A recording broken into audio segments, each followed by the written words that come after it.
ஹரே ராமா ஹரே கிருஷ்ணா. கற்பூர காலை வணக்கம். இன்று நாம் காணவிருக்கும் ஸ்லோகம், பாடல், ஆன்மீக கதை வழங்குபவர்கள் பாஸ்கரா கற்பூரம். பூஜைக்கென்றே புத்தது பரிசுத்தமான பாஸ்கரா கற்பூரம் மற்றும் சாம்பிராணி வகைகள், சேலம். இன்றைய ஸ்லோகம்: த்ரயம்பகம் யஜாமஹே சுகந்திம் புஷ்டிவர்தனம் உர்வாருகமிவ பந்தனாத் மிருத்யோர்முக்ஷீயமாம்ருதாத். இன்றைய பாடல்: உமையவளே அருள் புரிவாயம்மா, உமையவளே அருள் புரிவாயம்மா. ஓங்கார ரூபிணி அகிலாண்ட நாயகி, ஓங்கார ரூபிணி அகிலாண்ட நாயகி. அடியார்கள் வினை தீர்க்கும் ஆதிபராசக்தி, அடியார்கள் வினை தீர்க்கும் ஆதிபராசக்தி. உமையவளே அருள் புரிவாயம்மா. நான் செய்த பிழைகள் எல்லாம் பொறுப்பாயம்மா, அம்மா பொறுப்பாயம்மா. ஜெகதம்பிகே சிவரஞ்சனி, ஜெகதம்பிகே சிவரஞ்சனி. உமையவளே அருள் புரிவாயம்மா, உமையவளே அருள் புரிவாயம்மா.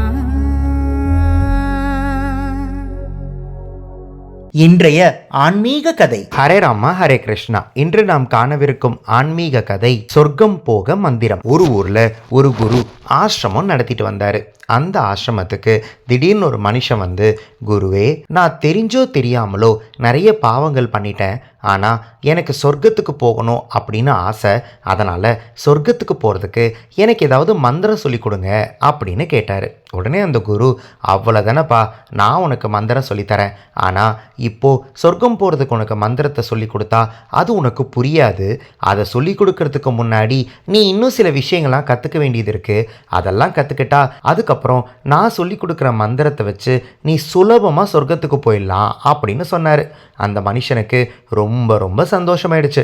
உடனே அந்த குரு கிட்ட, குரு, நான் என்னென்ன கற்றுக்கணும் சொல்லுங்கள், சீக்கிரமாக கற்றுக்கிட்டு நான் சொர்க்கம் போகிற மந்திரத்தை கற்றுக்கணும் அப்படின்னு சொன்னார். அந்த குருவும் ஒரு தண்ணி தொட்டிக்கிட்ட அந்த மனுஷனை கூட்டிகிட்டு போனார். கூட்டிகிட்டு போயிட்டு ஒரு கல் எடுத்து அந்த மனுஷங்கிட்ட கொடுத்து, இங்கே பாருப்பா, இந்த கல்லை இந்த தண்ணி தொட்டியில் போடு அப்படின்னு சொன்னார்.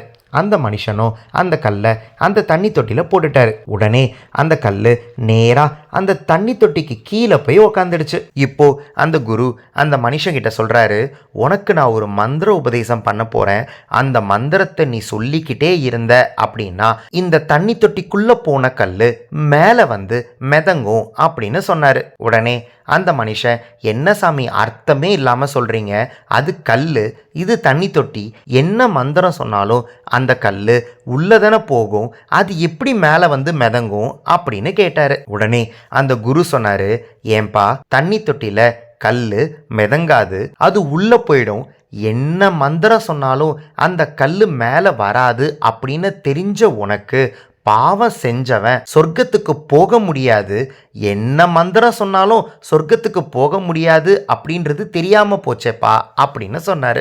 அந்த மனுஷனுக்கு நல்லாவே புரிஞ்சது. அந்த மனுஷன் குருவோட காலை பிடிச்சிக்கிட்டு அழ ஆரம்பிச்சிட்டாரு. குருவே, இப்பதான் எனக்கு எல்லாம் புரியுது, மந்திரத்தை சொல்றதுனால சொர்க்கத்துக்கு போக முடியாதுன்றதை தெரிஞ்சுக்கிட்டேன், ஆனா என்ன பண்ணா சொர்க்கத்துக்கு போக முடியும் அப்படின்றத தயவு செஞ்சு எனக்கு சொல்லி கொடுங்க அப்படின்னு சொன்னாரு. உடனே அந்த குரு ஒரு பந்து எடுத்து அவனோட கையில் கொடுத்து, இந்த பந்தை இந்த தண்ணி தொட்டிக்குள்ளே போடு அப்படின்னு சொன்னார். அந்த மனுஷனும் அந்த பந்தை அந்த தண்ணி தொட்டியில் போட்டார். உடனே பந்து மிதங்க ஆரம்பிச்சிருச்சு. இப்போ குரு அந்த மனுஷங்கிட்ட, இந்த பந்தை நீ தண்ணி தொட்டில போட்டியே, அது உள்ள போகல, அது மிதங்க ஆரம்பிச்சிடுச்சு, நீ என்ன மந்திரம் சொன்னாலும் இந்த பந்து மிதந்துக்கிட்டு தான் இருக்குமே தவிர உள்ள போகவே போகாது. அதே மாதிரி தான் கல் பாவத்துக்கு சமானம். நீ மந்திரம் சொன்னாலும் சொல்லாட்டியும் அது கல்லுனா உள்ள போய் தான் தீரும். ஆனா பந்து புண்ணியத்துக்கு சமானம். நீ மந்திரம் சொன்னாலும் சொல்லாட்டியும் அந்த பந்து தண்ணிக்குள்ள போகாது, மிதந்துக்கிட்டு தான் இருக்கும். அதனால உன்னோட வாழ்க்கையில புண்ணியங்களை நிறைய செய். நீ புண்ணியங்களை செய்ய செய்ய உனக்கு சொர்க்கத்துக்கான வழி பிரகாசமாயிட்டே இருக்கும். நீ சொர்க்கம் போறதுக்கான பாதை உருவாகிக்கிட்டே இருக்கும். அதுக்கு மந்திரங்கள் தேவையில்லை அப்படின்னு புரிய வச்சாரு. அந்த மனுஷனுக்கு இந்த விஷயம் நல்லாவே புரிஞ்சது. உங்களுக்கும் புரிஞ்சிருக்கும் நினைக்கிறேன். இன்று நாம் பார்த்த ஆன்மீக கதை சொர்க்கம் போக மந்திரம். இந்த கதை உங்களுக்கு பிடிச்சிருந்தா இந்த வீடியோவோட கமெண்ட் பாக்ஸ்ல கற்பூர காலை வணக்கம் அப்படின்னு பதிவிடுங்க. நாளை இன்னொரு ஆன்மீக கதையில உங்களை சந்திக்கிறேன். ஹரே ராமா ஹரே கிருஷ்ணா. பூஜைக்கென்றே பூத்தது பரிசுத்தமான பாஸ்கரா கற்பூரம் மற்றும் சாம்பிராணி வகைகள் Salem. ECG cards, Ramayana Mahabharata playing cards. ராமாயண மகாபாரதத்திலிருந்து 108 கேரக்டர்ஸ் பத்தி நீங்க நிறைய விஷயங்களை தெரிஞ்சுக்கணும்னா இந்த ப்ராடக்ட் உங்களுக்கு தான். இது ஒரு பிளாஸ்டிக் பிளேயிங் கார்ட்ஸ். ஒவ்வொரு கார்டையும் இண்டிவிஜுவலா ஸ்கேன் பண்ணி அந்தந்த கார்டுல இருக்கிற கேரக்டர் பத்தி யூடியூப்ல தெரிஞ்சுக்கலாம். ஒவ்வொரு குழந்தைங்களும் கத்துக்கிட்டே விளையாடலாம், விளையாடிக்கிட்டே கத்துக்கலாம்.